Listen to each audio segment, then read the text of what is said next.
இயேசு கிறிஸ்துவின் நாமத்தினாலே கூடி வந்திருக்கிற உங்கள் ஒவ்வொருவரையும் அன்போடு கூட நான் வாழ்த்துகிறேன். இந்த நாளிலும் தேவனுடைய அன்பு, கிருபை, மகத்துவமான அவருடைய வல்லமை நம் வாழ்க்கையில் ஒவ்வொரு நாளும் செயல்பட்டு கொண்டிருக்கிறது. இந்த காலை வேளையிலே அவருடைய புதிய கிருபைகள் நம் வாழ்க்கையில் வெளிப்படுகிறது, வெளிப்பட்டு கொண்டே இருக்கிறது. எத்தனையோ சத்தியங்களை நம்ம ஆழமாய் ஒவ்வொரு நாளும் நம்ம தியானிக்க தியானிக்க அதை உணர்ந்து கொள்ள நமக்குள்ளே மாற்றங்கள் நடக்கிறத நம்ம பார்க்கிறோம். இது எல்லாம் அவருடைய அநாதி சிநேகம், அவருடைய அநாதி கிருபையாய் இருக்கிறதை நாம் பார்க்கிறோம். அந்த கிருபைக்குள் நாம் இருக்கிறோம். அந்த கிருபை இன்றைக்கு நமக்குள் இருக்கிறது. அந்த வார்த்தை மாம்சமாகி கிருபையினாலும் சத்தியத்தினாலும் நிறைந்தவராய் நமக்குள்ளே வாசம் பண்ணினார். அந்த கிருபையே இன்றைக்கு நமக்குள்ளதான் வாசம் பண்ணுகிறது என்றால், இன்றைக்கு நம்முடைய வாழ்க்கையில எல்லா பகுதிகளிலும் அவருடைய கிருபைய நம்ம அனுபவிக்க முடியும். நம்முடைய செயல்கள் அல்ல, அவருடைய கிருபையை சார்ந்து வாழுகிற ஒவ்வொருவருடைய வாழ்க்கையிலும் தேவனுடைய மகத்துவமான காரியங்களை நாம் அனுபவிக்க முடியும். இந்த நாள்ல கூட நம்ம அதாவது தேவனுடைய புத்திரர்கள் ஏன் வெளிப்பட வேண்டும் இதெல்லாம் நம்ம பார்க்கலாம். அதற்கு முன்பதாக ஒரு வசனம் எனக்கு நேத்து என் இருதயத்துல தேவன் அந்த வார்த்தையை வைத்து பேசிக்கொண்டே இருந்தார். அந்த வசனத்தை கொஞ்சம் தியானித்து அதுக்கப்புறம் அந்த மெசேஜுக்குள்ள நம்ம கடந்து போகலாம். 1 யோவான் 5ஆம் அதிகாரம் 20ஆம் வசனம் வாசிக்கலாம். 1 யோவான் 5:20.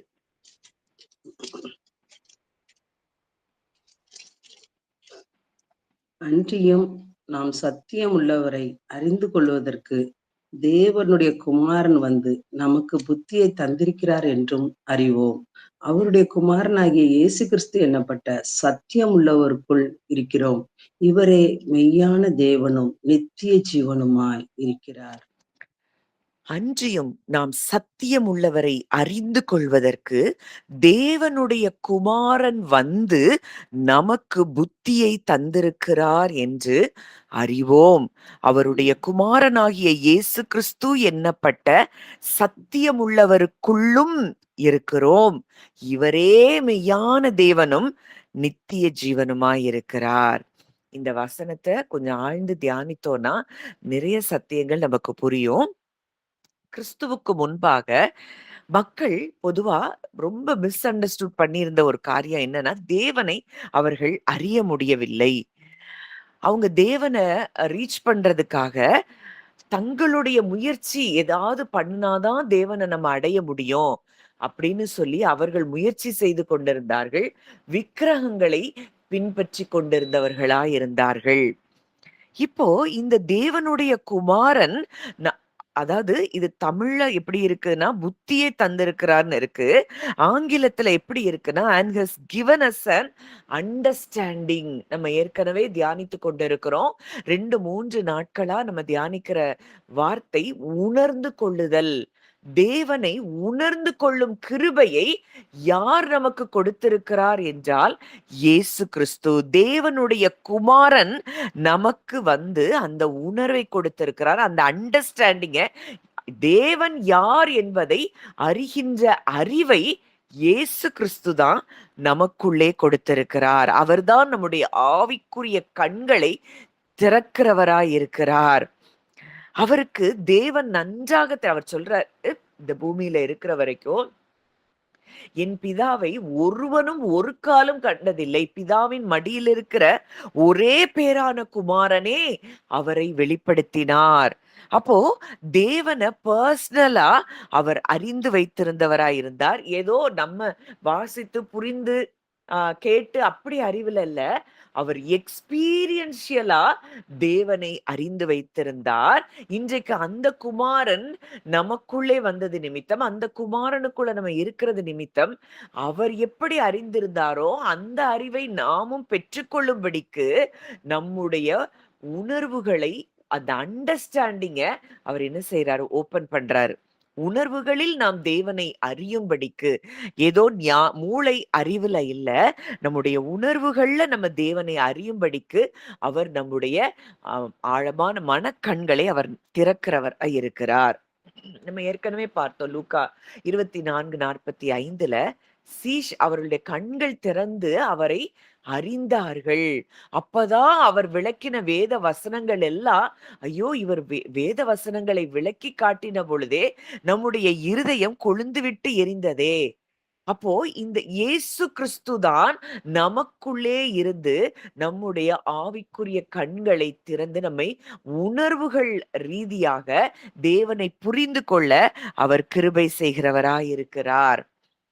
வாசிக்கலாம். ஆம், கொரிந்தியர் 2 கொரிந்தியர் 4ஆம் அதிகாரம் 6ஆம் வசனம். 2 கொரிந்தியர் 4:6.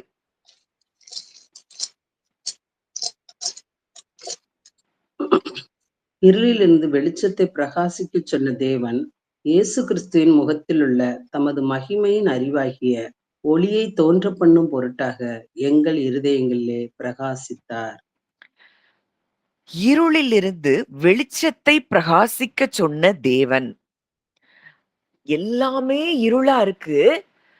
அங்கே தேவன் உலகத்தை படைக்கும்போது அங்க சொல்றாரு, இருள்ல இருந்து வெளிச்சம் உண்டாக கடவுதுங்கிறாரு. அங்கே வெளிச்சம் உண்டாகுது.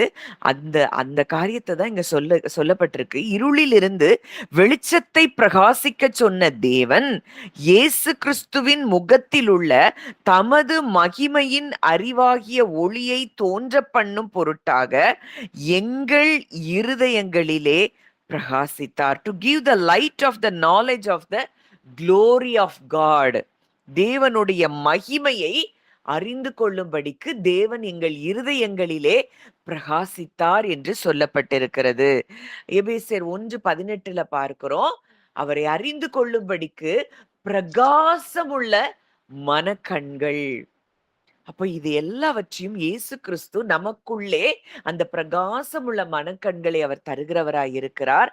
நம்முடைய ஆவிக்குரிய கண்கள் திறக்கப்படும் பொருட்டு அவர் நமக்குள்ளே, அதாவது அறிவுல மாத்திரம் இல்ல, நம்முடைய எமோஷன்ஸ்ல, ஃபீலிங்ஸ்ல கூட தேவனை ஃபீல் பண்ணுகிற இடத்திற்கு இயேசு கிறிஸ்து நம்மை கொண்டு வந்து சேர்க்கிறார் என்பதை நாம் இந்த வார்த்தையின் மூலம் அறிந்து கொள்ளலாம். அப்போ ட்ரூ அண்டர்ஸ்டாண்டிங், உண்மையாய் ஒரு மனிதன் தேவனை உணர்ந்து கொள்ளுவது என்பது அது இயேசு கிறிஸ்துவின் இடத்திலிருந்து நம்ம பெறுகிற ஒரு கிஃப்டா, ஒரு ஈவா இருக்கிறது. அது மனித ஞானத்திற்கு அப்பாற்பட்டது. மனித ஞானத்திலிருந்து தேவனை ஒருவன் அறிந்து கொள்ளவும் முடியாது, உணர்ந்து கொள்ளவும் முடியாது. அது அவனுக்கு பைத்தியமாக தோன்றும்னு இருக்கு. கெட்டு போகிறவர்களுக்கு பைத்தியமாக தோன்றுகிற ஜென்ம சுபாவமான மனுஷன் ஆவிக்குரியவைகளை ஏற்றுக்கொள்ளான். அது அவனுக்கு பைத்தியமாக என்ன செய்யுமா இருக்குமா. ஆனால் அந்த அண்டர்ஸ்டாண்டிங் ஜீசஸ் மூலமா அந்த அண்டர்ஸ்டாண்டிங்கை பெற்றுக்கொண்டவனுக்கு அதுதான் தேவ பலனா இருக்கிறது. அந்த எம்மாவூர் சீஷர்கள் அவரை ஃபாலோ பண்ணி தான் நடந்துதான் வர்றாங்க. அவர் கூட தான் இருந்தாங்க. ஆனா கூட அவர் எப்போ அந்த கண்களை திறக்கிறாரோ அப்பதான் அவங்களுக்கு உள்ளுக்குள்ள விதைக்கப்பட்ட அந்த வார்த்தைகளே வெளிச்சத்துக்கு வருது. வெளிப்பாடாய் அவர்கள் பார்க்கிறார்கள். அதுவரைக்கும் அவர் சொன்ன வார்த்தை அவங்களுக்கு உள்ளுக்குள்ள இருக்குது. ஆனா அது ஒரு வெளிச்சமா மாறல. எப்போ அவர்களுடைய கண்கள், மனக்கண்கள் திறக்கப்பட்டதோ அவர்கள் அந்த வார்த்தையில் உள்ள ஆழங்களை அறிந்து கொள்ள ஆரம்பித்தார்கள். அடுத்ததா பார்க்கிறோம், இயேசு கிறிஸ்து என்னும் சத்தியம் உள்ளவருக்குள்ளும் இருக்கிறோம். That we may know him who is true. அப்போ அந்த சத்தியம் உள்ளவர், அவர் ஒருவரே சத்தியம் உள்ளவர். மற்ற கடவுள்கள், தெய்வங்கள், மற்ற விக்கிரகங்கள் இது எல்லாம் என்னது? பொய். அவர் ஒருவரே சத்தியம் உள்ளவர். வேற எதுவும் தேவன் எனப்பட்டது எதுவும் வேற எதுவுமே கிடையாது. அவர் ஒருவரே தேவன். அவர் ஒருவரே தேவன் என்பதை அறிந்து கொள்ளும்படிக்கு இயேசு கிறிஸ்து நம் இருதயங்களில் அவர் பிரகாசித்துக் கொண்டிருக்கிறார் என்பதை நாம் அறிந்து கொள்ள வேண்டும். அந்த சத்தியம் உள்ளவருக்குள்ளதான் நம்ம இருக்கிறோமா. ஒன்றான மெய்தேவனாகிய உம்மையும், யாராம்? அவரே மெய்யான தேவன், அவருடைய குமாரனாகிய இயேசு கிறிஸ்துவையும் அறிவதே நித்திய ஜீவன். உணர்வு ரீதியாய் எந்த ஒருவன் தேவனையும் அவருடைய குமாரனையும் அறிந்து கொள்ளுகிறானோ அதுவே நித்திய ஜீவன். அவர் கூட அவன் என்ன செய்வான்? எப்பொழுதும் உறவுல இருப்பான். எதை குறித்தும் அவனுக்கு பயம் இருக்காது, கலக்கம் இருக்காது. அவரோடு கூட ஆத்துமார்த்தமாய் உலாவுகிற ஒரு வாழ்க்கையை தான் அங்க நித்திய ஜீவனாய் நாம் பார்க்கிறோம். அவரை அறிய அறிய அறிய அறிய, அவரை உணர உணர உணர உணர, அவன் மனுஷனை போல சிந்திக்க மாட்டான். தேவன் எப்படி சிந்திக்கிறாரோ அப்படி சிந்திக்க ஆரம்பிப்பான். அங்க சொல்றாரு, என்னை கண்டவன் பிதாவை கண்டான்னு சொல்றாரு. பிலிப்பு கிட்ட சொல்றாரு, எங்களுக்கு பிதாவை காண்பியும் அப்படின்னு கேக்குறப்போ, பிலிப்புவே, இவ்வளவு காலம் நான் உங்களுடனே கூட இருந்தும் நீங்க என்னை அறியலையா? என்னை கண்டவன் பிதாவை கண்டான். அவர் ஒருவரே மெய்யான தேவன் என்பதை பல பழைய ஏற்பாட்டில இருந்து புதிய ஏற்பாட்டில எல்லா பகுதிகளிலும் அவர் ஒருவரே மெய்யான தேவன் என்பதை நாம் அறிந்து கொள்ளுகிறோம். அப்ப கிறிஸ்டியானிட்டி அப்படின்னா அது மதம் சம்பந்தப்பட்ட விஷயம் அல்ல. உண்மையான தெய்வத்தை, மெய்யான தெய்வத்தை இயேசு கிறிஸ்துவின் மூலமாய் அறிந்து கொள்ளுவதே கிறிஸ்தவம். இது ரிலீஜியன் கிடையாது. இது ஒரு மதம் கிடையாது. இதுக்கு ஒரு கோட்பாடு அப்படிலாம் கிடையாது. உண்மையாய் அவரை கிறிஸ்துவின் மூலமாய் அறிவதே கிறிஸ்தவம் என்பதை நாம் அறிந்து கொள்ள வேண்டும்.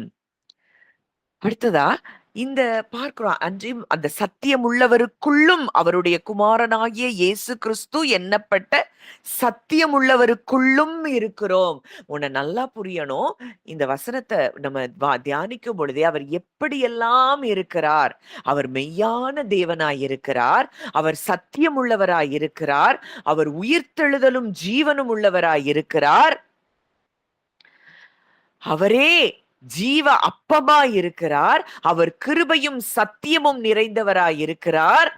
இப்படிப்பட்டவருக்குள்ள நம்ம இருக்கிறோம்னா அவர் நீதியையும் நியாயத்தையும் உடையவராய் இருக்கிறார், அவர் அன்புள்ளவராய் இருக்கிறார், அவர் வல்லமை உள்ளவராய் இருக்கிறார்.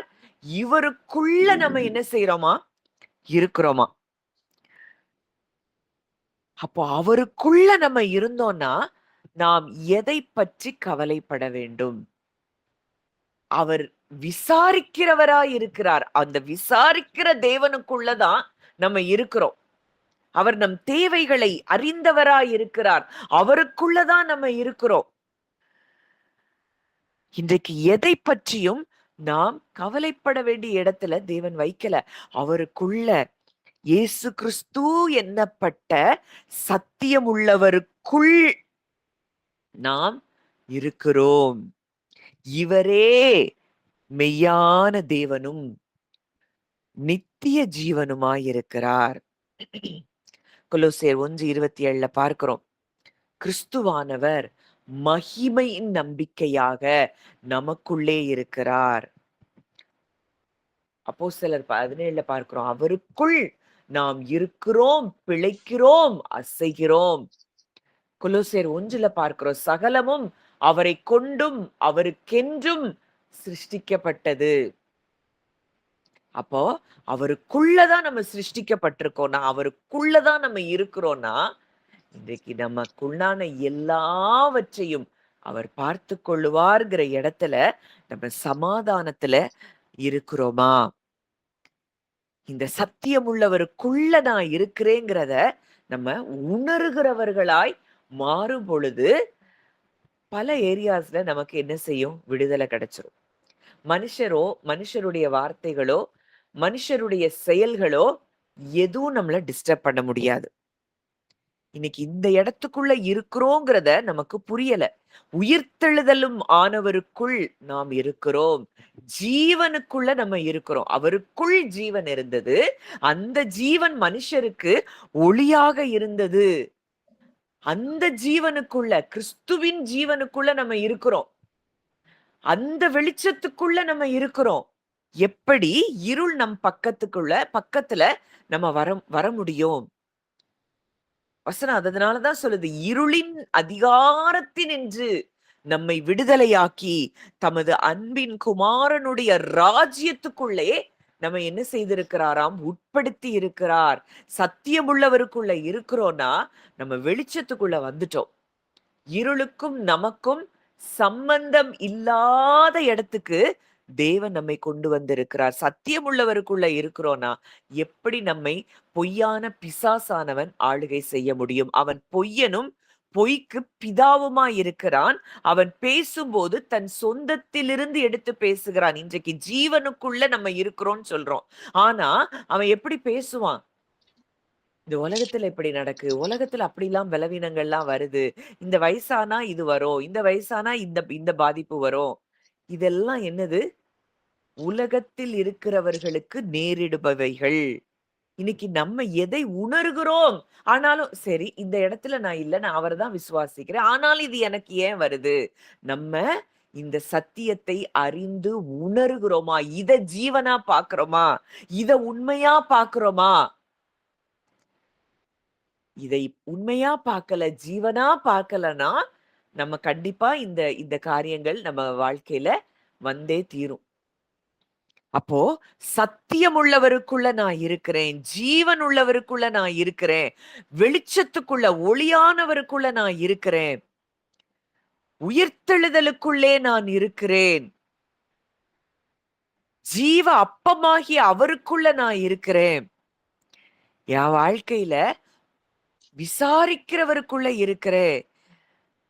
கிருப அன்லிமிட்டெட். அங்க நம்ம பார்க்கிறோம். அவருடைய பரிபூரணத்தினால கிருப மேல கிருப பெற்றிருக்கிறோமா. Grace upon grace. அந்த கிரேஸ்க்குள்ள நான் இருக்கிறேன். நான் செய்து எதையும் சாதிக்க முடியாது. அவர் எனக்காக எல்லாவற்றையும் அவர் செய்து முடிப்பார். அப்படிங்கிற ரெஸ்ட்டுக்குள்ள நம்ம வந்திருக்கிறோமா? இந்த ரெஸ்ட்ல வந்தாதான் உண்மையாகவே நம்ம ஏதோ செய்யணும், முயற்சி பண்ணணும், அத பண்ணணும், இத பண்ணணும் இல்ல. அமைதலா அவர அறிந்து கொண்டே இருந்தாலே போதும். நீங்க அவர் கூட உறவுல இருந்தாலே போதும். என்னென்ன தேவையோ, என்னென்ன காரியங்கள் நமக்கு வேணுமோ, இதெல்லாம் தானாக நம்மை தேடி வரும். ஏன்னா, நம்ம யாருக்குள்ள இருக்கிறோம்?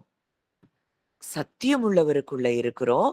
அபண்டன்ட் லைஃப்குள்ள நம்ம இருக்கிறோம். நானோ அவைகளுக்கு ஜீவன் உண்டாகவும், அந்த ஜீவன் பரிபூரணப்படவும் வந்தேன் அப்படின்னு அவர் சொல்றாரு.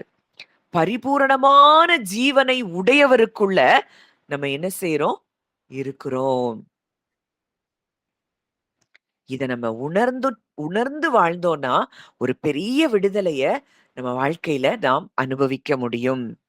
அப்போ இதுல கடைசி அந்த வார்த்தை எப்படி முடியுது? இவரே மெய்யான தேவனும், நித்திய ஜீவனுமாயிருக்கிறார். ஆதியிலே வார்த்தை இருந்தது. அந்த வார்த்தை தேவனிடத்தில் இருந்தது. அந்த வார்த்தை தேவனாயிருந்தது. அவர் சொல்றாரு, உயிர்த்தெழுதலும் ஜீவனும் நானே ஜீவ அப்பம். சத்தியம் உள்ளவர், மெய்யான தேவன். எத்தனையோ அட்ரிபியூட்ஸ் தேவனுக்கு அங்க கொடுக்கப்பட்டிருக்கு. இயேசு கிறிஸ்துவுக்கு அவர் இரட்சகராய் இருக்கிறார். அந்த இரட்சகருக்குள்ள நம்ம இருக்கிறோம். நம்பிக்கைக்குரியவராய் இருக்கிறார். அவருக்குள்ள நம்ம இருக்கிறோம். அவர்கிட்ட அநீதி இல்ல. அவர்கிட்ட அன்பு மாத்திரமே இருக்கிறது. அந்த அன்பானவருக்குள்ள நம்ம இருக்கிறோம்னா எதை குறிச்சு நம்ம கலங்கணும்? அவர் சொல்றாரு, ஆண்டவர் சொல்றாரு, நம்ம ரோமர் 8ல பாக்குறோம். என் குமாரனையே உனக்காக நான் கொடுத்திருக்கிறேனே, மற்ற எல்லாவற்றையும் உனக்கு அருளாதிருப்பது. குமாரன் நம்ம கேட்டா குமாரனை நமக்கு கொடுத்தாரு இல்ல. நம்ம கேட்காமலே அவருடைய குமாரனை கொடுத்து அவரை நம்மை அவருடைய பிள்ளைகளாய் மாற்றி இருக்கிறார் என்றால், இன்னைக்கு நம்ம வாழ்க்கையில என்ன தேவைகளை குறித்து நாம் கலங்கணும்? குமாரன் நம்ம பிறக்கிறதற்கு முன்பதாகவே குமாரனை நமக்காக அவர் அனுப்பி இருக்கிறார். நம்ம ஏதோ பிறந்து வந்து குமாரனை அனுப்புங்க அனுப்புங்கன்னு கேட்டதுனால அனுப்பல. நம்ம மேல வைத்திருக்கிற அன்பினால தன்னுடைய சொந்த குமாரனையே அவர் நமக்காக தந்துட்டார். மற்ற எல்லாவற்றையும் நமக்கு அருளாதிருப்பது எப்படி? இதை உணர்ந்து கொண்டோம்னா இந்த நித்திய ஜீவன்ல நம்ம வாழ முடியும். அப்போ இயேசு கிறிஸ்து ஏதோ ஒரு ஒரு ஒரு மெசஞ்சரா, ஒரு அம்பாசடரா இங்க வரல. அவர்தான் நித்திய ஜீவனுக்கு ஆதாரமாய் வந்திருக்கிறார். அப்ப இந்த வசனம் எதை கற்றுக் கொடுக்குது? அவர் நமக்கு ஒரு ஸ்பிரிச்சுவல் அண்டர்ஸ்டாண்டிங்க நமக்கு கொடுக்கிறவராய் இயேசு கிறிஸ்து இருக்கிறார் என்பதை பார்க்கிறோம். அவர் மூலமாய் மெய்யான தேவனை நாம் அறிந்து கொள்ளுகிறோம். இன்றைக்கு அவரை விசுவாசிக்கிற எல்லோரும் அவருக்குள் நாம இணைக்கப்பட்டிருக்கிறோம்.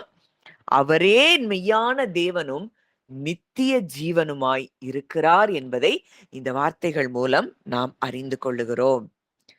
இன்றைக்கும் இதெல்லாம் அறிந்து கொள்ள நம்ம எப்படி மாறுறோம்?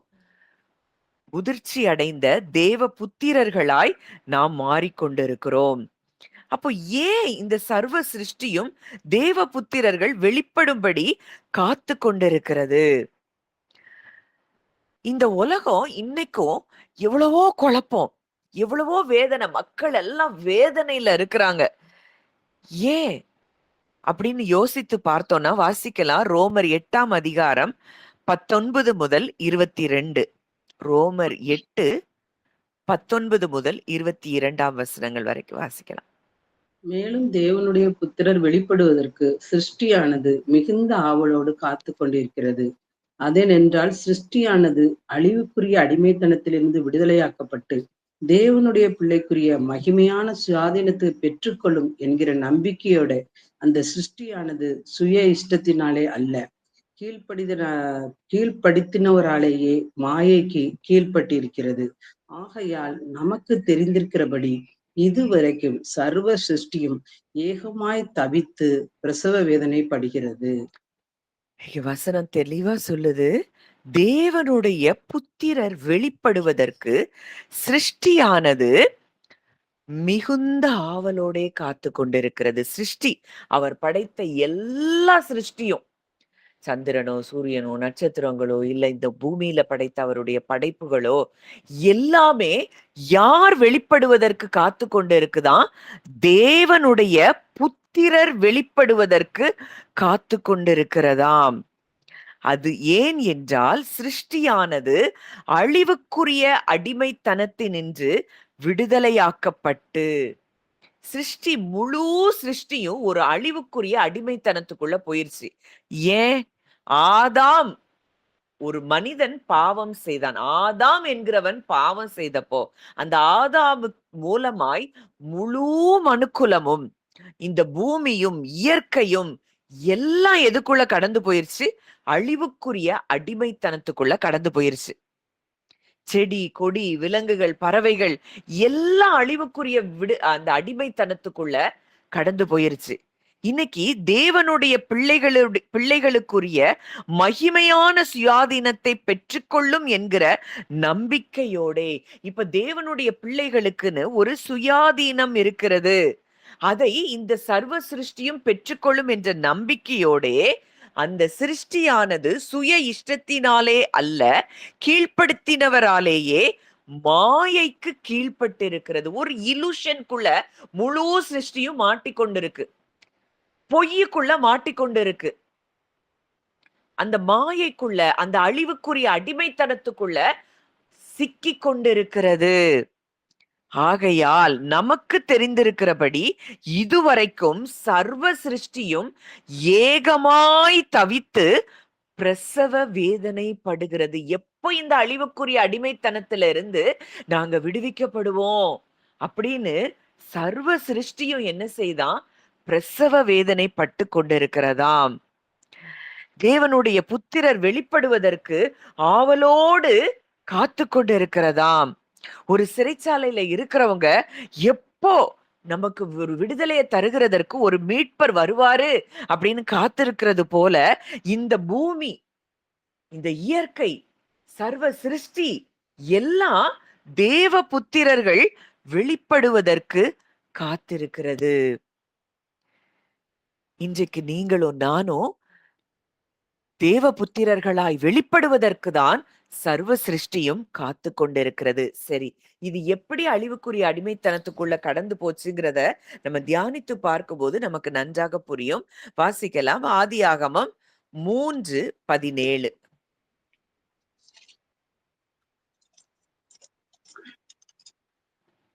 பின்பு அவர் ஆதாமை நோக்கி, நீ உன் மனைவியின் வார்த்தைக்கு செவி கொடுத்து புசிக்க வேண்டாம் என்று நான் உனக்கு விளக்கின விருட்சத்தின் கனியை புசித்தபடினால் பூமி உன் நிமித்தம் சபிக்கப்பட்டிருக்கும். நீ உயிரோடு இருக்கும் நாளெல்லாம் வருத்தத்தோடே அதன் பலனை புசிப்பாய். அடுத்த வசனம் வாசிங்க ஜி. அது உனக்கு முள்ளும் குறுக்கும் முளைப்பிக்கும். வெளியின் பயிர் வகைகளை புசிப்பாய். இங்க ஆதாம் தேவனோடு கூட அங்க ஆத்துமாவுல ஒன்றாக இணைந்து அவர் உலாவிக் கொண்டிருக்கிறார். அது வரைக்கும் அவருக்கு எல்லாமே, இந்த இயற்கை, பூமி, சிருஷ்டி எல்லாமே அங்க சாதகமா இருக்கு. அவருக்கு எல்லாம் கொடுக்குது. எல்லாமே அபண்டன்ட்டா ஆதாமுக்கு கொடுத்து கொண்டிருக்கிறது. இங்க ஆதாம் இந்த நன்மை தீமை அறியத்தக்க கனியில பங்கெடுத்த பிறகு அவனுடைய மாம்சத்தின் கண்கள் அங்கே திறக்கப்பட்டது. ஏற்கனவே அந்த கண் இருக்கிறது. அந்த மாம்சத்தின் கண்ணு இந்த இந்த ஆக்டிவேஷனுக்குள்ள அப்ப வந்துருச்சு. இந்த கண் திறக்கப்பட்டவுடன் அவனுடைய கான்ஷியஸ்னஸ் அது என்ன செஞ்சிருச்சு? டோட்டலா ஃபாலன் கான்ஷியஸ்னஸ், விழுந்து போன மனதை உடையவனாய் அவன் மாறினான். அதுவரைக்கும் தேவனுடைய கிருபையை சார்ந்து வாழ்ந்தவன், தேவனை சார்ந்து வாழ்ந்தவன், தேவனும் தானும் பிரிக்கப்பட்டதாக உணர ஆரம்பிக்கிறான். இதுதான் ஃபர்ஸ்ட் ஃபால். ஹியூமனிட்டி, டோட்டல் ஹியூமனிட்டியும் என்ன ஸ்டேட்டுக்கு போயிட்டு ஒரு ஃபாலன் கான்ஷியஸ்னஸ், விழுந்து போன மனசாட்சிக்குள்ள கடந்து போயிருச்சு. அது வரைக்கும் தோட்டத்துல ஆத்மார்த்தமா தேவனோடு கூட உலாவிட்டு அந்த பழங்களை சாப்பிடுறதோ, அங்க இருக்கிற எல்லாவற்றையும் அவனுக்கு எல்லாமே அவனுக்கு கொடுத்து கொண்டு இருந்தது. சர்வமும் அவனுக்கு எல்லாம் அவனுக்கு ப்ரொவைட் பண்ணிட்டே இருக்கு. அவருடைய கிருபையை சார்ந்து வாழுகிற வரைக்கும். இப்போ இந்த நன்மை தீமை அறியத்தக்க கனியில பங்கெடுத்ததுனால இவன் அங்க ஆண்டவர் சொல்றாரு, இவன் நன்மை தீமைக்கு அறியத்தக்க கனியில பங்கெடுத்து இவனும் நம்மில் ஒருவனை போல ஆனான். இவன் எப்படி ஆயிட்டான்? இவனுக்கு இவன் தேவனா மாறிட்டான். மனுஷனுக்கு அவனே தேவனா மாறிட்டான். ஏன்னா நான் தான் செய்யணும், நான் தப்பு பண்ணிட்டேன், நான் அது வரைக்கும் முழுவதுமாய் தேவனை சார்ந்து வாழ்ந்தவன், அவருடைய அன்பை, அவருடைய கிருபையை சார்ந்து வாழ்ந்தவன். இந்த பழம் சாப்பிட்ட பிறகு நான் என்பது அவனுக்குள்ளே வந்துவிட்டது.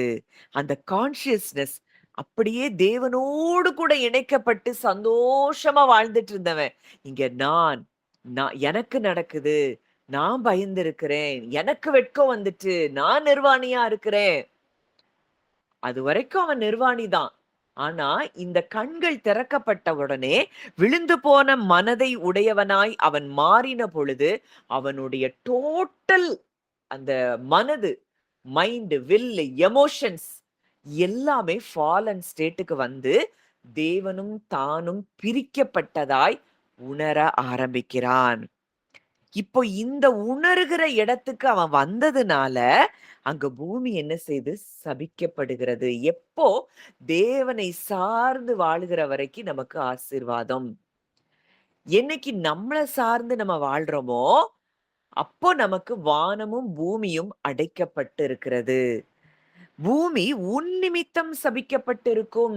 இந்த முதல் ஆதாமுக்குள்ள வந்த எல்லாருக்குள்ளயும் என்ன வந்துருச்சு? பூமி சபிக்கப்பட்டதாய் தெரிகிறது. ஆனால் இந்த விழிப்படைந்த மனநிலையை அடைந்தவர்கள், நான் தேவ புத்திரனாய் இருக்கிறேன், தேவகுமாரனாய் இருக்கிறேன், நான் அவரை சார்ந்து வாழ்கிறவனாய் இருக்கிறேன், நானும் அவரும் இன்றைக்கு ஒன்றாயிருக்கிறோம் என்பதை உணர்ந்து கொண்டவர்கள் பூமியில எழும்பும் பொழுது இந்த பூமி அப்படியே தன் நிலையை மாற்றுகிறதாய் இருக்கும். அழிவுக்குரிய அடிமைத்தனத்திலிருந்து இது விடுவிக்கப்படும். மரணத்திலிருந்து அங்க முழு மனுக்குலமும் மரண பயத்துக்குள்ள கடந்து போகுது. இந்த தேவ புத்திரர்கள் ஜீவனில் எழும்பும் பொழுது, ஜீவனுக்குள்ள நாங்க இருக்கிறோம் அப்படிங்கிற ஒரு சந்ததி அதை உணர்ந்து எழும்புகிறவர்களாய் மாறும் பொழுது, அவர்கள் ஜீவனில் ஆளுகை செய்வார்கள். அதான் வசனம் சொல்லுது, கிருபையின் பரிபூரணத்தையும் நீதியாகிய ஈவின் பரிபூரணத்தையும். ரோமர் 5ல நீங்க வாசித்து பாருங்க. இயேசு கிறிஸ்து என்னும் ஒருவராலே ஜீவனை அடைந்து ஆளுவார்கள் என்பது அதிக நிச்சயமாமே. இந்த முதல் ஆதாம் மூலம் முழு மனுக்குலமும் ஒரு மாயைக்குள்ள கடந்து போயிருச்சு. இல்ல, தேவனும் நானும் பிரிக்கப்பட்டாச்சு. தேவன் இனி எனக்கு நன்மை செய்ய முடியாது. அவர் என் வாழ்க்கையில என்னுடைய தேவைகளை அவர் சந்திக்க முடியாது. அவர் என்னை விசாரிக்க மாட்டார். இப்படி ஏகப்பட்ட பயங்கள். இந்த பயம்ங்கிறதே எங்க இருந்து ஆரம்பிக்குது? செப்பரேஷன்ல இருந்து தான் ஆரம்பிக்குது. ஆதாம் விழுகிறதற்கு முன்பதாக வரைக்கும் அவனுக்கு பயம்ங்கிறது அவன் இருதயத்துல கிடையாது. எப்போ இந்த மாம்ச கண்கள் திறக்கப்பட்டு அவன் தேவனை போல மாறினானோ, அது வரைக்கும் இருக்கிறவராக இருக்கிறேன் என்பவருக்குள்ள ஆதாம் வாழ்ந்து கொண்டிருந்தான். அவரோடு கூட இணைக்கப்பட்ட ஒரு வாழ்க்கையில இருந்தான். ஐ ஆம் தட் ஐ ஆம் அப்படிங்கிறவரோடு இணைக்கப்பட்டு வாழுகிற வரைக்கும் அவனுடைய கான்சியஸ்னஸ் அவரை சார்ந்து இருந்தது. ஆனா எப்போ இந்த கண்ணு திறக்கப்பட்டதோ, ஐ ஆம் நான், நான் அந்த சரீரம் தான் நான் என்கிற நிலையை மனிதன் அடைந்தான். இப்போ இவனுக்குள்ள எல்லாம் வந்துச்சு. இப்ப நான் தான் வேலை செய்யணும், நான் தான் உழைக்கணும், நான் என் உடம்ப பார்க்கணும், நான் என்னைய காத்துக்கொள்ளணும், நான் எதுவுமே அவரை சார்ந்து வாழ முடியாத இடத்துக்குள்ள மனிதன் கடந்து போகிறான். இந்த இடத்துக்குள்ளதான் நாமும் இந்த முதல் ஆதாமுக்குள்ளதான் நம்மளும் பிறக்கிறோம். பிறந்து இந்த மாயைக்குள்ளதான் நாமும் சிக்கிக் கொண்டிருந்தோம். ஆனால் அவருடைய விலையேற பெற்ற கிருபை இன்றைக்கு நம்மை இந்த சத்தியங்கள் எல்லாவற்றையும் புரிந்து கொள்ள வைத்து, இன்றைக்கு இல்ல, நம்ம 2ஆம் ஆதாமுக்குள்ள நம்ம என்ன செஞ்சிட்டோம்? வந்து விட்டோம். தேவனோடு கூட நித்தியமாய் ஒன்றிணைக்கப்பட்டிருக்கிறோம். இன்றைக்கு இந்த மரணம், அதனாலதான் 8:1-2. ஆனபடியினால் கிறிஸ்து இயேசுக்குட்பட்டவர்களாய் இருந்து மாம்சத்தின்படி நடவாமல் ஆவியின்படியே நடக்கிறவர்களுக்கு ஆக்கினை தீர்ப்பு இல்லை. கிறிஸ்து இயேசுவினால் ஜீவனுடைய ஆவியின் பிரமாணம் என்னை பாவம் மரணம் என்பவைகளின் பிரமாணத்தினின்று விடுதலை ஆக்கிற்றே. கிறிஸ்து இயேசுவினாலே நம்ம என்ன பிரமாணத்துக்குள்ள நம்ம வந்திருக்கிறோம்? ஜீவனின் ஆவியின் பிரமாணம், law of spirit of life, லைஃபுக்குள்ள வந்துட்டோம். அந்த பிரமாணம் தான் இன்னைக்கு கிறிஸ்துவுக்குள்ள இருக்கிறவங்களுக்கு செயல்படும். பாவம் மரணம் என்கிற பிரமாணம் இந்த முதல் ஆதாமின் மூலம் பாவம் மரணம் என்கிற பிரமாணத்துக்குள்ளதான் சர்வ சிருஷ்டியும் கடந்து போச்சு. அந்த பிரமாணத்துல இருந்து, அந்த லால இருந்து நம்ம விடுதலையாக்கப்பட்டிருக்கிறோம். நான் அடிக்கடி சொல்ற காரியம், லா அப்படின்னா எல்லோருக்கும் பொருந்துகிற நடக்கிற ஒரு காரியம். புவியீர்ப்பு விசை, லா ஆஃப் கிராவிட்டி. எந்த பொருளை நீங்க போட்டாலும் கீழே தான் விழும், நான் போட்டாலும் கீழே தான் விழும். ஏன்னா அது பிரமாணம். அது போல கிறிஸ்துவுக்குள்ள நம்ம இருக்கிறோம்னா, நம்ம எங்க இருக்கிறோம்? ஜீவனின் ஆவியின் பிரமாணத்துக்குள், அந்த லாக்குள்ள நம்ம கடந்து வந்துட்டோம். நம்மை பாவம் மரணம் என்கிற பிரமாணம் இனி நம்ம மேல இல்ல அப்படிங்கிறத, இந்த இந்த காரியத்தை நம்ம எப்ப புரிந்து கொள்ளுகிறோமோ, இப்படிப்பட்ட இந்த காரியத்தை புரிந்து உணர்ந்தவர்கள் எழும்பும் பொழுது இந்த சர்வ சிருஷ்டியும் இந்த அழிவுக்குரிய அடிமைத்தனத்திலிருந்து விடுவிக்கப்படும். இத நம்ம உணர்கிறவர்களா இருக்கிறோமா?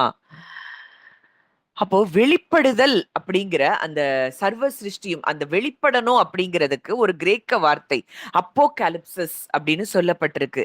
இதுக்கு அர்த்தம் என்னன்னா திரை விலகுதல். மறைந்திருக்குது, இத வெளிச்சத்துக்கு கொண்டு வர்றது.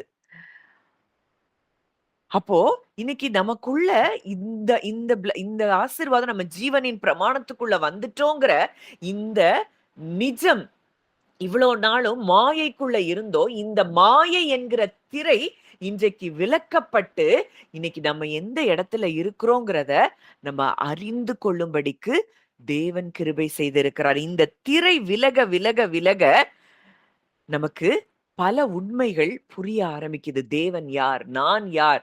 நான் யாராய் தேவனுக்குள்ள இருக்கிறேன்? அவருக்குள்ள நான் இருக்கிறேன்னா நான் யாருக்குள்ள இருக்கிறேன்? அவர் எப்படிப்பட்டவர்? அப்படிங்கிறதெல்லாம் நம்ம உணர ஆரம்பிக்கிறோம். ஒரு ஒரு குமாரன், ஒரு மகன் தன் தந்தைய போல நடக்கிறான். நிறைய பேரை நம்ம பார்க்கிறோம். நம்ம சொல்றோம் அவனுடைய நட அப்படியே அப்பாவை மாதிரி இருக்குதே. பிசிக்கல் அப்பியரன்ஸ சொல்றோம். அவங்களுடைய கேரக்டரிஸ்டிக் கூட அப்படியே தகப்பனை போல இருக்கிறத பார்க்கிறோம். இன்றைக்கு நமக்கு ஒரே தகப்பன் யார்? தேவன் மாத்திரமே. நம்ம வாசிக்கிறோம் அவருடைய அவருடைய நாமத்தின் மேல் விசுவாசம் உள்ளவர்களாய் அவரை ஏற்றுக்கொண்டவர்கள் எத்தனை பேர்களோ அத்தனை பேர்களும் தேவனுடைய பிள்ளைகளாகும்படி அதிகாரம் கொடுத்தார். அவர்கள் இரத்தத்தினாலாவது மாம்ச சித்தத்தினாலாவது புருஷனுடைய சித்தத்தினாலாவது பிறவாமல் தேவனாலே பிறந்தவர்கள். நம்ம எல்லாம் யாரா? அவரால பிறந்திருக்கிறோம்.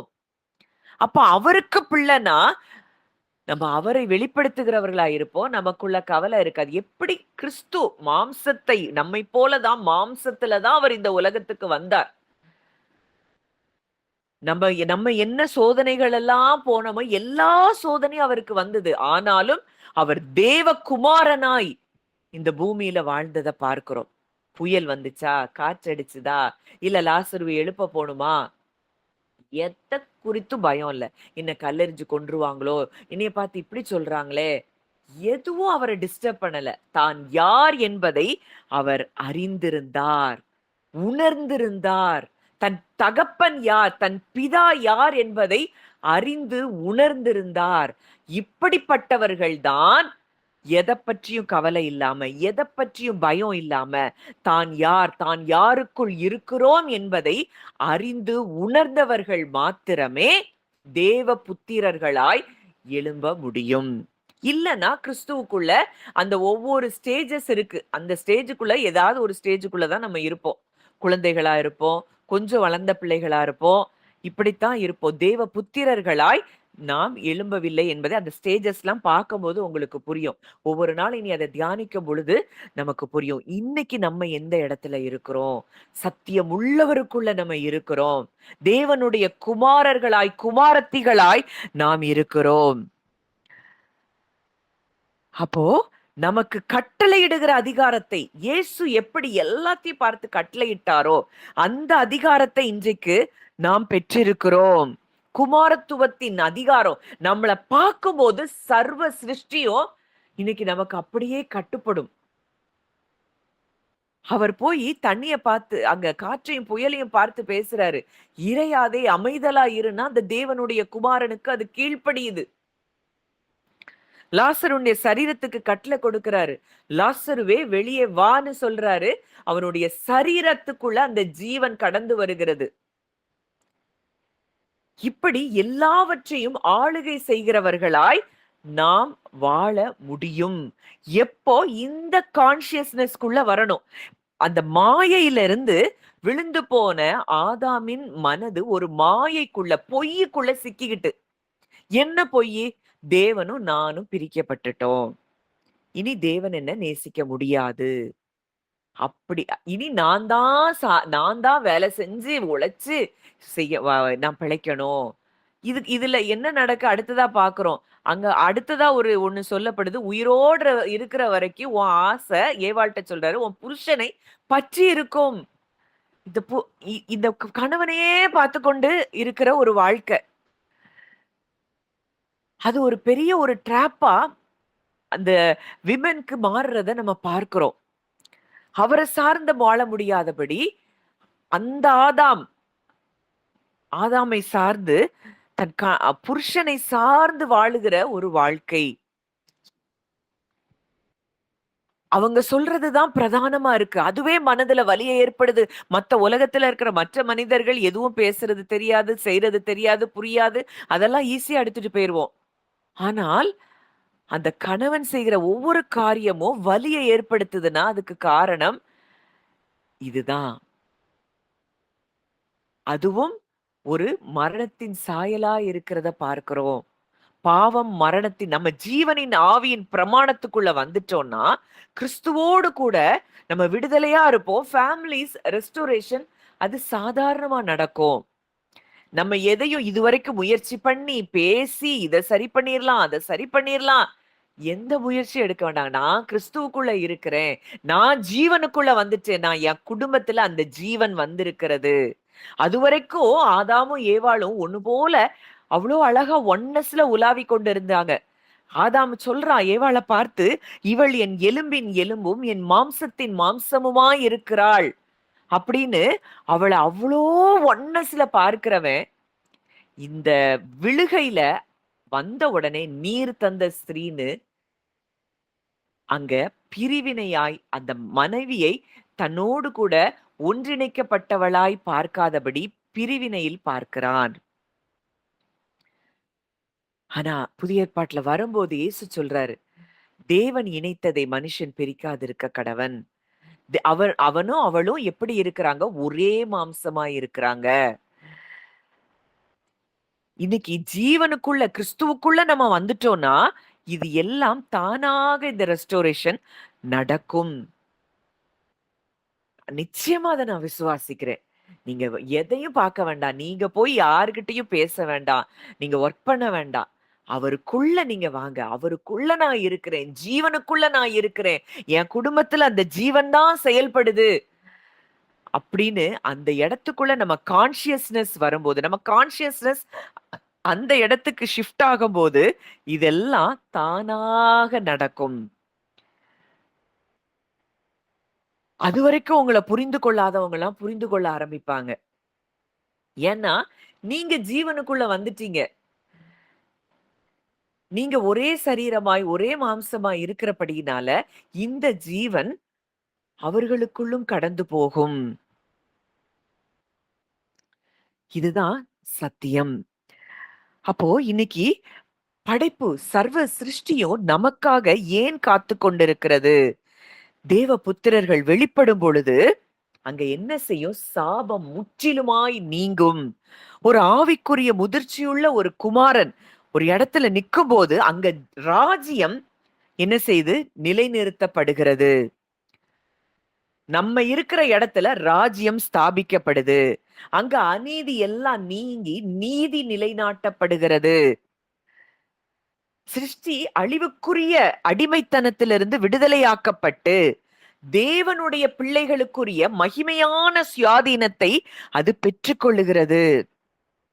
ஒரு இருட்டான அறைக்குள்ள ஒரு லைட் ஏற்றது போலதான் இந்த தேவ புத்திரர்கள் எங்கெல்லாம் போறாங்களோ அங்கெல்லாம் சத்ருவின் கிரியைகள் தானாக அழிக்கப்படும். இந்த கான்சியஸ்னஸ் தான் நமக்கு வரணும். இப்போ பவுலும் பேதுருவோ இப்ப அங்க பேதுரு நிழல்பட்டு வியாதியஸ்தர்கள் சுகமாறாங்க. வியாதிங்கிறது என்ன? சத்ருவினுடைய கிரியை.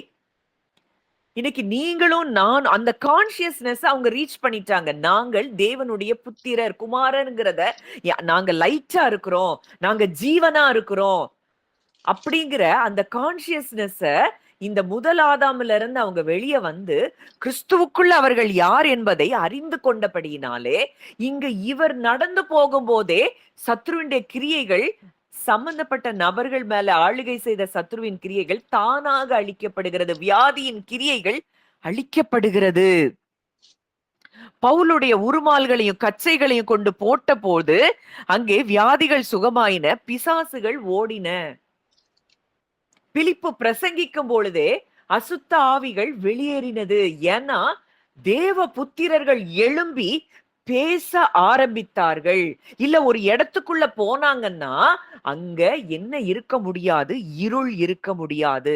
இன்றைக்கு உங்களையும் என்னையும் அந்த இடத்திற்கு, அந்த கான்ஷியஸ்னஸ்க்கு வரும்படியாகத்தான் தேவன் நம்மை அழைத்திருக்கிறார், தெரிந்தெடுத்திருக்கிறார். இந்த சத்தியங்களை நமக்கு கற்றுக் கொடுத்துக் கொண்டிருக்கிறார். இத நம்ம உணர்கிறோமா? உணர்கிற இடத்துக்கு நம்ம வந்திருக்கிறோமா? இந்த சத்தியமானவருக்குள் இருக்கிறோம். ஜீவனுள்ளவருக்குள் இருக்கிறோம். இன்னைக்கு எப்படி உலகத்தின் காரியங்கள் என்ன தொட முடியும்? பவுல எப்படி ஒரு பாம்பு கடிச்சா கூட விஷம் பவுலனுடைய சரீரத்தை தீண்ட முடியல. ஏன்னா ஜீவனுக்குள்ள நான் இருக்கிறேன் அப்படிங்கிற கான்சியஸ்னஸ் அவங்க ரீச் பண்ணிட்டாங்க. இன்றைக்கு இந்த இடத்துக்கு நம்ம வரும்படி தேவன் விரும்புகிறார். இன்றைக்கு என்னையும் என் குடும்பத்தையும் ஜீவன் ஆளுகை செய்கிறது. கிறிஸ்துவே ஜீவனாய் இருக்கிறார் அப்படிங்கிற இடத்துக்கு நம்ம வந்துட்டோம்னா, நம்ம உலகத்துல இருக்கிற மனிதர்களை மாதிரி சிந்திக்கவும் மாட்டோம், பேசவும் மாட்டோம், பயப்பட மாட்டோம், கவலைப்பட மாட்டோம். இன்றைக்கு நம்ம எல்லாரும் அந்த இடத்துக்கு தான் ரீச் பண்ணிட்டு இருக்கிறோம். அதற்காகத்தான் இந்த சத்தியங்களை எல்லாம் அவர் நமக்கு கற்றுக் கொடுத்து கொண்டிருக்கிறார். அப்போ ஆழமான சத்தியங்களை நம்ம இனிமே தியானிக்க ஆரம்பிக்கணும். இன்னமும் அதை தருவாரு, இதை தருவாரு, இந்த ஆசீர்வாதம் இதெல்லாம் நமக்கு தானா தேடி வரும். ஆபிரகாமின் பிள்ளைகள்னா நமக்கு இதெல்லாம் வந்தே தீரும். எதை குறிச்சும் நம்ம கவலைப்பட வேண்டியது இல்லை.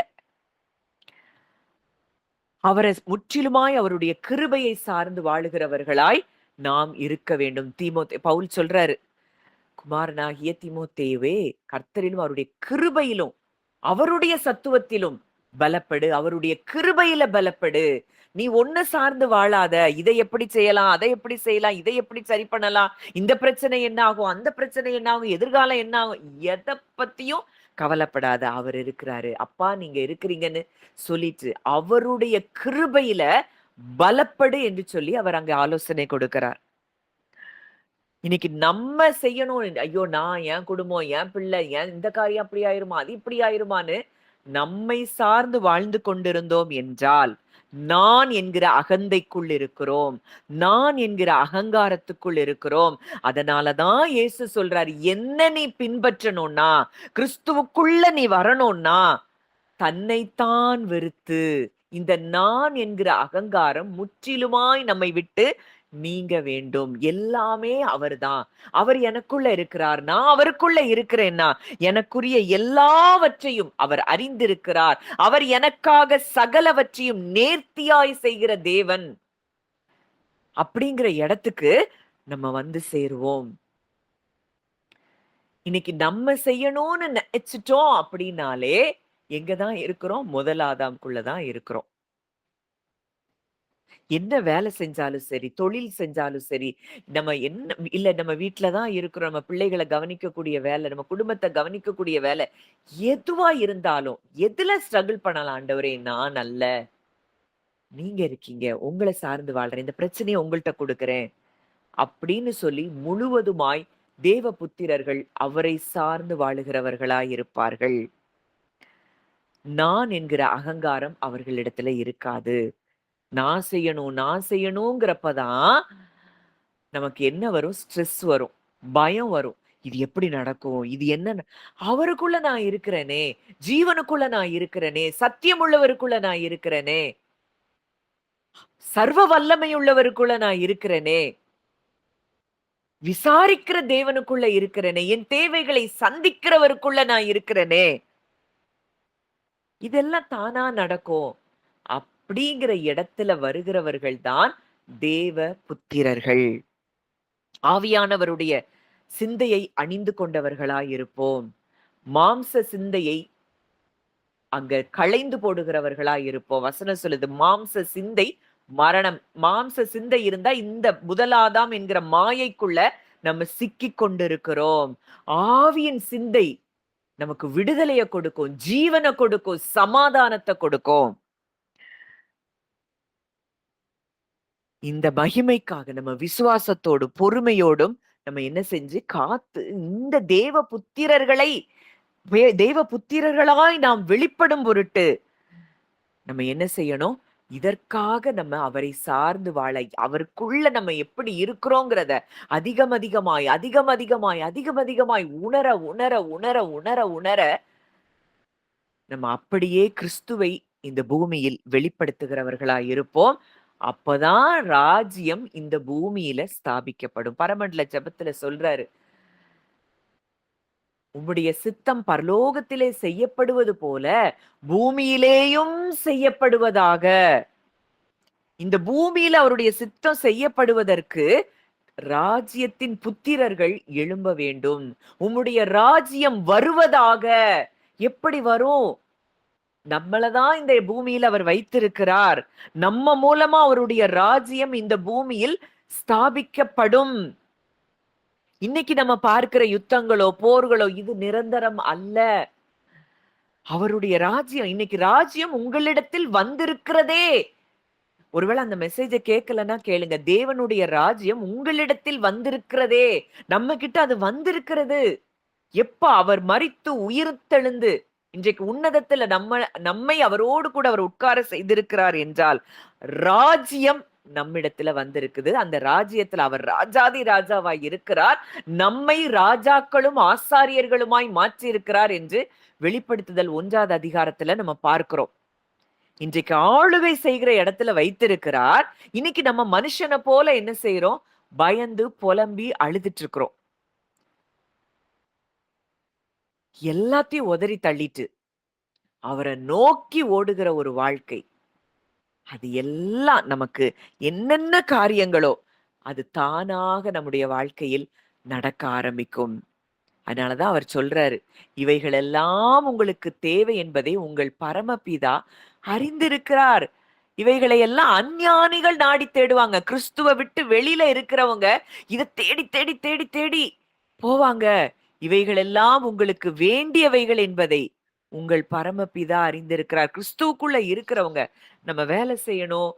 நமக்கு என்ன அதெல்லாம் ஆண்டவர் கொடுக்கிறத உண்மையும் உத்தமமா செய்யணும். ஆனா இது எப்படி நடக்கும், அது எப்படி நடக்கும், இது எங்க இருந்து வரும், இந்த பணம் இந்த தேவை எங்க இருந்து வரும், இத பற்றி யோசிக்க வேண்டிய இடத்துல தேவன் நம்மை வைக்கல. நான் ஜீவனுக்குள்ள இருக்கிறேன், சத்தியமுள்ளவருக்குள்ள இருக்கிறேன். அவர் பரிபூரண ஜீவனை உடையவருக்குள்ள நான் இருக்கிறேன். அவருக்கு வெள்ளி பொண்ணு இந்த எல்லாமே அவருக்குரியது. சர்வமும் அவருக்குரியது என்றால் அவருக்குள்ள நான் இருக்கிறேன்னா எனக்கு என்ன தேவையோ அது தானாக வரும். அப்படிங்கிறத நம்ம அறிந்து கொள்ளணும். பூமி அந்த முதலாவதாம் நிமித்தம் சபிக்கப்பட்டிருந்ததுன்னா இன்றைக்கு 2ஆம் ஆதாமுக்குள்ள இருக்கிற நமக்கு பூமி தன் பலனை தந்தே தீரும். வானமும் பூமியும் அதனுடைய பலனை நமக்கு தந்தே தீரும். ஏன்னா நம்ம இந்த மாயையில இருந்து வந்துட்டோம், ஜீவனுக்குள்ள வந்துட்டோம், சத்தியத்துக்குள்ள வந்துட்டோம். இந்த பொய்க்கும் நமக்கும் என்ன இல்ல, கனெக்ஷனே கிடையாது. இன்னைக்கு முற்றிலுமாய் அவருக்குள்ள இருக்கிறோம். அவர் நமக்குள்ள இருக்கிறார்னா ஜீவனின் பிரமாணத்துக்குள்ள நம்ம வந்துட்டோம்னா இனி நம்முடைய வாழ்க்கையில எல்லா பகுதிகளிலும் ஜீவனின் பிரமாணம் செயல்படுகிறதை நாம் உணர்ந்து கொள்ள வேண்டும். உணர உணர உணர உணர நம்ம அப்படியே தேவ புத்திரர்களின் சாயலை நாம் தரித்து கொண்டு இந்த சர்வ சிருஷ்டிக்கும் நம்ம பிளெஸ்ஸிங்கா மாறுவோம். நம்ம ஜீவனை கடத்துகிறவர்களா இருப்போம். நீங்க போனாலே அற்புதங்களும் அடையாளங்களும் தானா நடக்கும். இன்னும் நம்ம இன்னொரு ஆள்கிட்ட போய் அங்க நம்ம என்னத்தையோ உன்னை கேட்கணும், ஜெபிக்கணும், ஒரு ப்ராஃபஸி கேட்கணும், தானா நடக்கும். உங்க எதிர்காலம் பிரகாசமாதான் இருக்குது. உங்க எதிர்காலம் அவர் கைக்குள்ளதான் இருக்குதுன்னா அது பிரகாசமாதான் இருக்கும். அதுல மாற்றமே இல்லை. நீதிமானுடைய பாதை எப்படி இருக்குதான், நடுப்பகல் வரைக்கும் பிரகாசிக்கிற சூரிய பிரகாசம் போல அது வெளிச்சமா இருக்கான். நீங்க நீதிமான், அவருடைய இரத்தத்தினாலே கழுவப்பட்ட நீதிமான், நீதியாகிய பரிபூரணத்தை பெறுகிறவர்கள் என்றால் உங்களுடைய எதிர்காலம் நிச்சயம் பிரகாசமானதா தான் இருக்கும். யாருக்கு தேவ புத்தி நம்ம அந்த வளர்ச்சி அடைந்து வருகிற நேரத்துல சில நேரம் சோர்வடையும் போது தேவன் தம்முடைய தீர்க்கதரிசிகளை அனுப்பி உங்களை பலப்படுத்துகிறார். இப்ப எந்த நேரத்துல உங்களுக்கு தீர்க்க தரிசனம் தேவையோ அந்த தீர்க்க தரிசனம் உங்களை தேடி வரும். எதையும் நம்ம இதுதான் நம்ம யாருங்கிறத உணர்ந்து கொண்டாலே போதும். எது எது நமக்கு தேவையோ நம்மை தேடி தானாக வரும்.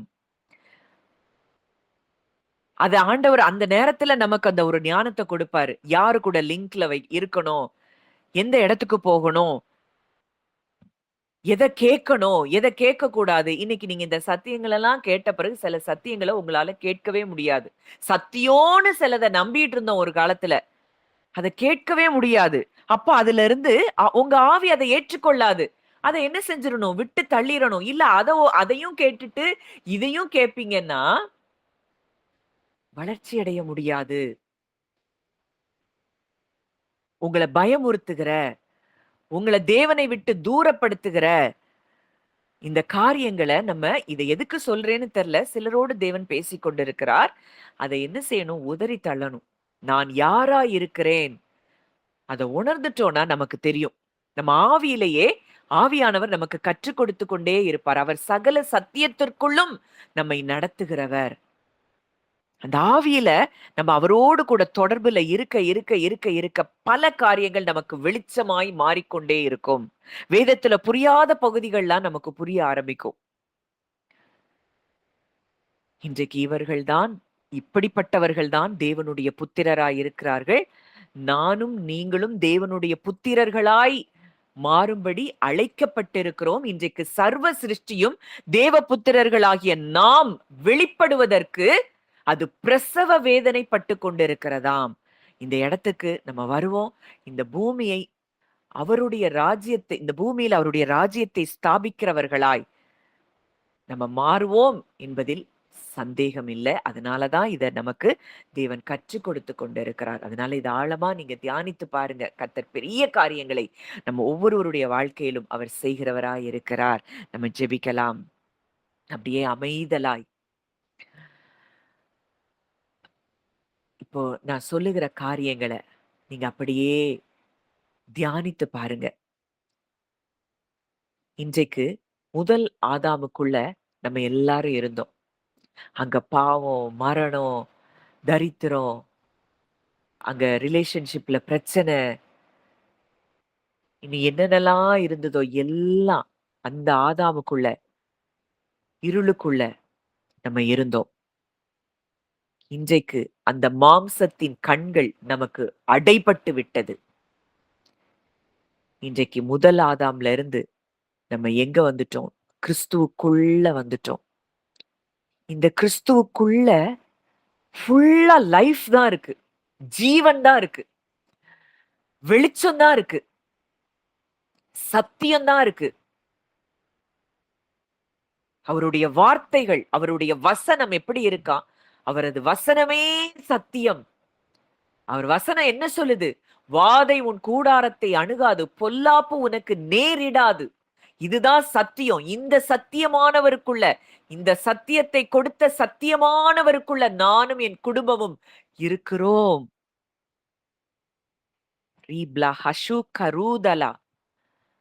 இதை உணர்ந்து கொள்ளுகிறவர்கள் தேவ புத்திரர்களாய் எழும்பிக் கொண்டிருக்கிறார்கள். கிறிஸ்துவுக்குள்ள நான் வந்துட்டேன். அந்த மாயையில இருந்து, அந்த மாயை என்கிற திரை விலக்கப்பட்டு வெளிச்சத்துக்குள்ள நான் வந்துட்டேன். இருள் என்னை தொட முடியாது. இன்றைக்கு நம்ம ஒவ்வொருவருடைய தலையிலும் அவருடைய கிரீடத்தை நமக்கு வைத்திருக்கிறார். நம்மை ராஜாக்களாய், ஆசாரியர்களாய் மாற்றி இருக்கிறார். நீங்க என்ன பேசுறீங்களோ அது நடக்கும். ஒரு ராஜா அவன் எழுதின தீர்ப்பு தான் இறுதியானதுன்னா, இன்னைக்கு தேவ புத்திரர்களாய் இருக்கிற நாம் பேசுகிறது தான் நடக்கும், சிருஷ்டிக்கப்படும்.